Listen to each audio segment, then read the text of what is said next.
done. All right. Just setting up the moderation settings. Anyway, what is today? Today is Tuesday, the 18th of February. What do we have going on today? Let me just go through the notifications that are blowing up my tech here. The plane flipping in Toronto. What the actual fuck?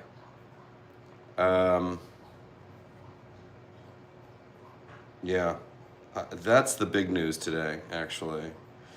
That that plane. All right, so how many plane incidents since Trump's been president? Has it been 8? Am I counting that wrong? I mean, let me just pop open Blue Sky and figure that one out. I don't know. 8 or something like that. 10. Is that true? Has it been 10?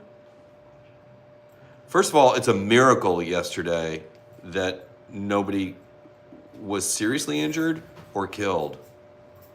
Yeah, Barbara, Sam, I think you're right. It feels more like 7 or 8. No, it's up there. It's a crazy number. Lenore, did you finish your food? Is that why you're going crazy? She goes nuts. I would do the walk outside. I'm going to do, unless the weather is ideal. I don't think I'm going to do it outside because it is literally, what is the weather? It's 25 degrees out today. Baby girl, you having a good time? Are you loving life right now? Thank you, Richard Katz, for your donation. It is super cold in New York today. Lots going on, I guess. You know, I try not to. RuPaul said something that reiterated something that I've heard for years that I'm very fond of, which is, you got to look because we need to stay informed. I say this all the time. We have to stay informed. It's our sort of civic duty to stay informed, but just don't stare. Fran McTamney, thank you, handsome. We have to stay informed. You cannot live in ignorance, as blissful as that can be, but we have a duty to stay informed. So just don't stare. I get my news. I go in the morning.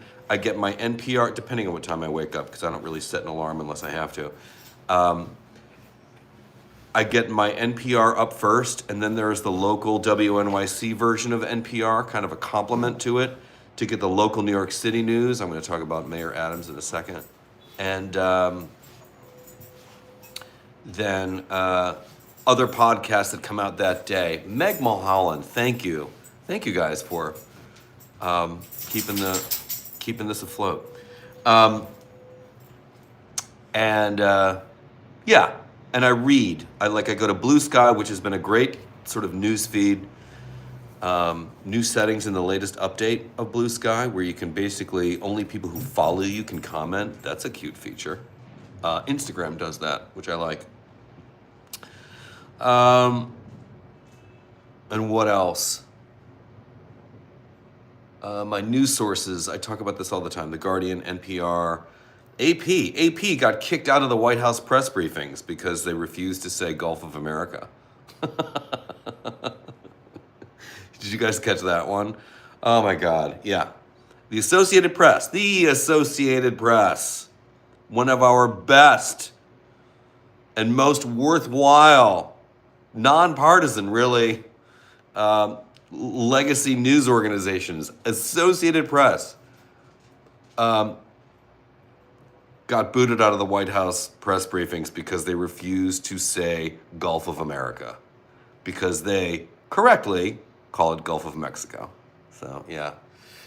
And then I love AP. Reuters I look at. I follow them on Blue Sky. I also use Flipboard. And I kind of follow the same people on each of them. So Guardian, New York Times, Wall Street Journal, not so much for the editorial page. Sometimes, but not always. But Wall Street Journal is a great news source for news. Financial Times, expensive. I might not resubscribe. That's a big hit every year. Ugh. Yeah. And then, let's see, keep pushing, keep grinding, keep a positive mindset. That's always hard. NPR and AP, those are good ones, yeah. And AP surprisingly also has great multimedia. And I subscribe to some of these sources on YouTube as well. I've been looking at YouTube more just because, I mean, here we are talking on YouTube, but I've been using it to look at little news stories like YouTube Shorts, which are sort of a copy of, what TikTok and then Threads were, but why not? Midas Touch is great. Midas Touch winds up in my feed a lot. Every time I open Instagram, they're right there. I appreciate what they do, but it's a lot of Midas Touch. Film tonight. I don't know yet. Rear Window. God, that's a good one. Tonight I might do a cold weather movie. Like, should it be The Shining or Girl with the Dragon Tattoo? I feel like a cold weather movie tonight. I don't want to go out much today. It's not getting above 25. And I don't like that. I understand why people go to Florida, temperature-wise, not politically. Or people just go somewhere south. I would, if I had the money, really, if I had the money, I would go to, I would rent a furnished condo for the month of February in Miami.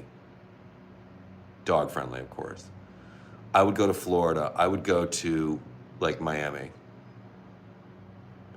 Or Key West. My sister's there in Key West, but it's not a far trip. I can go there, they can come here, or there. Let's see, can I talk about how I developed my aesthetic, useful influences? Oh, wow, that's an interesting question and a good change of subject.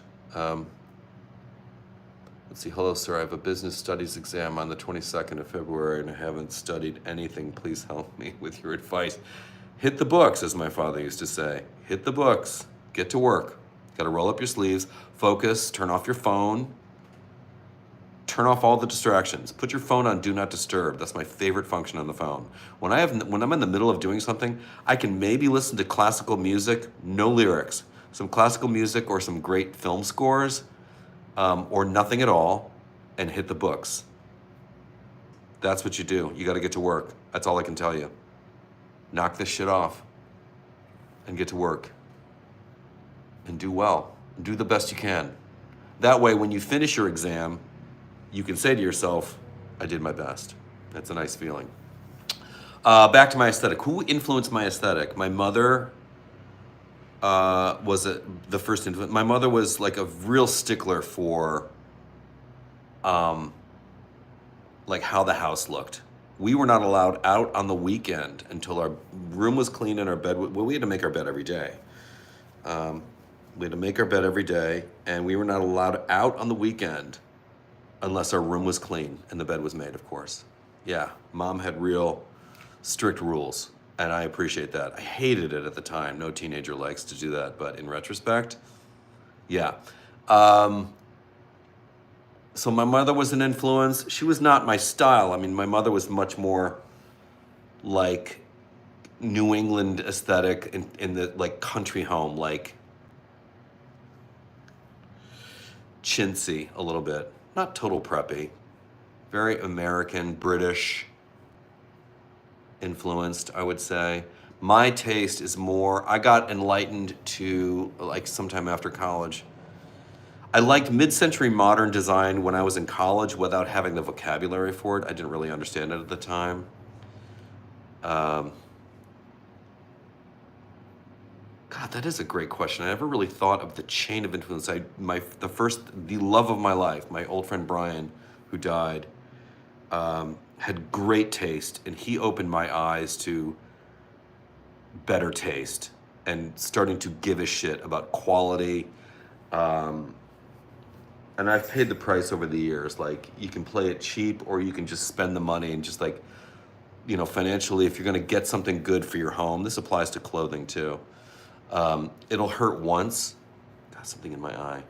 It'll hurt once, but that's it if you bought the right thing. Who else influenced me? And I just felt, then I became aware of mid-century icons like Charles and Ray Eames, Eero Saarinen, Mies van der Rohe, Le Corbusier, the Bauhaus movement. Let me look around my apartment. I have a lot of Eames in here. I'm sitting in an Eames chair. I'm sitting in a Nelson swag desk.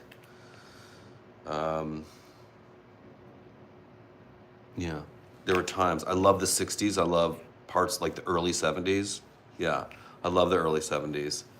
Things got really, 60s was an unparalleled period, a period of unparalleled design in our country. There's some great stuff coming out of the I do like some Art Deco as well. New York City has beautiful Art Deco buildings. I love them. It's kind of hard. This is the short answer. I mean, I should do a whole episode on this, but to walk around New York City,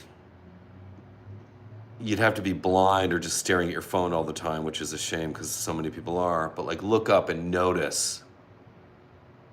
I notice what appeals to me.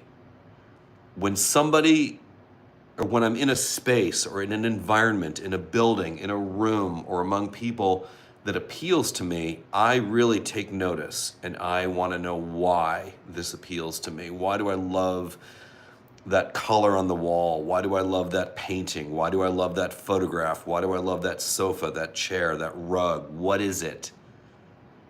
And I want to know why. And I ask myself. So,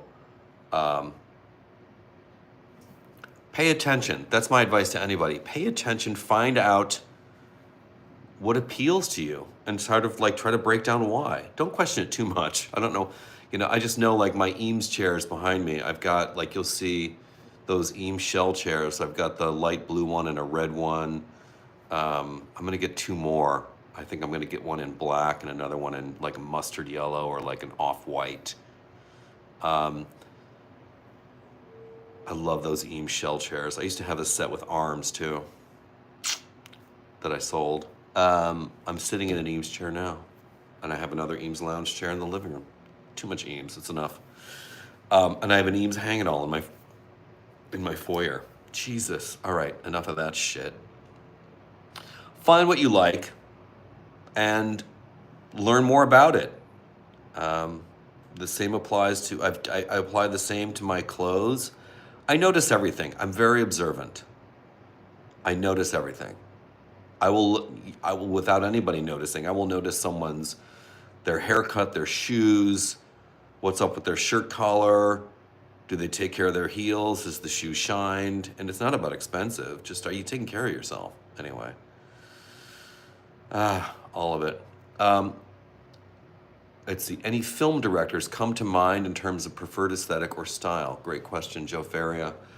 Tom Ford comes to mind. David Fincher comes to mind. Peter Soderbergh comes to mind. Pedro Almodovar comes to mind. Who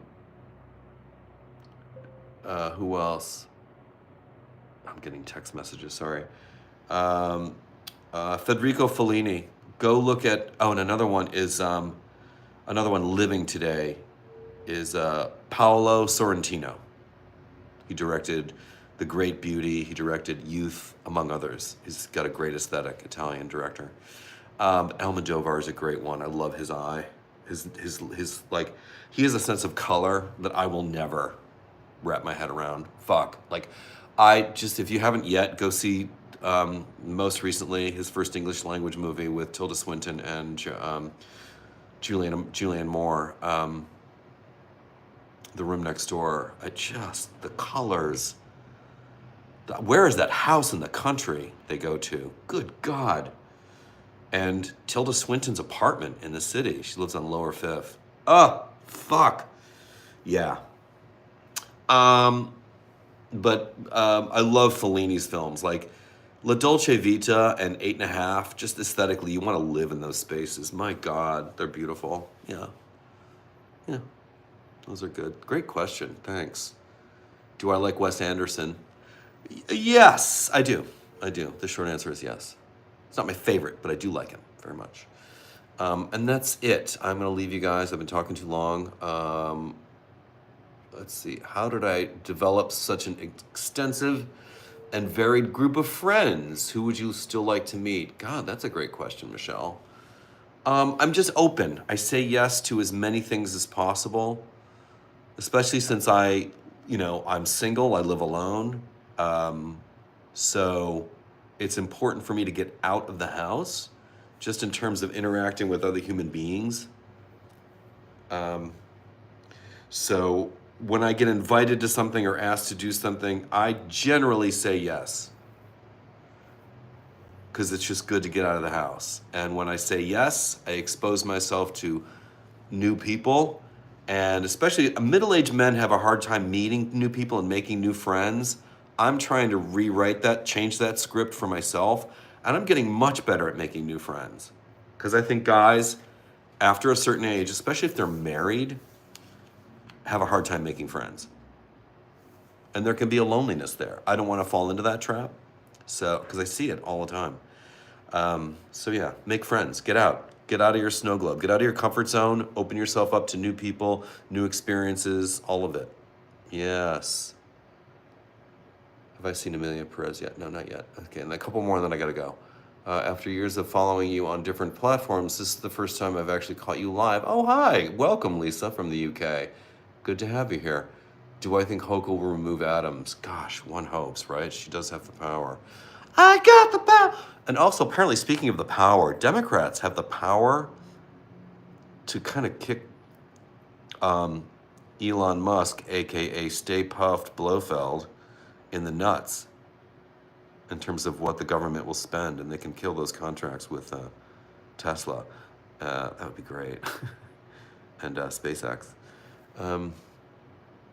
This was awesome in terms of it. Thank you. I love you back.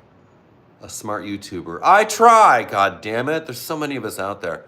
Let's see, living in New York, do I still get starstruck while running into someone I admire? That'll be my last question. Yes, I can, for sure. It doesn't happen often because I'm not really, I think it comes with maturity and being, I mean this on the small scale, and this is not a flex because that's tacky, but becoming a somewhat known quantity myself in certain circles, I've gotten a comparatively small taste of what like the celebrity bit is about. It doesn't impress me the way it used to. That said, when I meet a celebrity, it depends on who that celebrity is and what they've accomplished. Like when I meet someone who's, like if I met a Kardashian, I would not give a fuck. But if I met someone who had a body of work that mattered and made a difference and made the world better and helped people and they made some, money and whatever, or made them laugh like an entertainer, that's different. That's different. But meeting someone who is famous just because they're famous, I don't really give a fuck. No, not interested. I hope that's it. All right. I will see you kids later. How often do I stream? I try to do this every day. Madonna? Yeah, that'd be fun. I'd like to meet her. I've been in the same room with her, but we didn't meet officially. Anyway, love you guys. I'll talk to you tomorrow. Bye.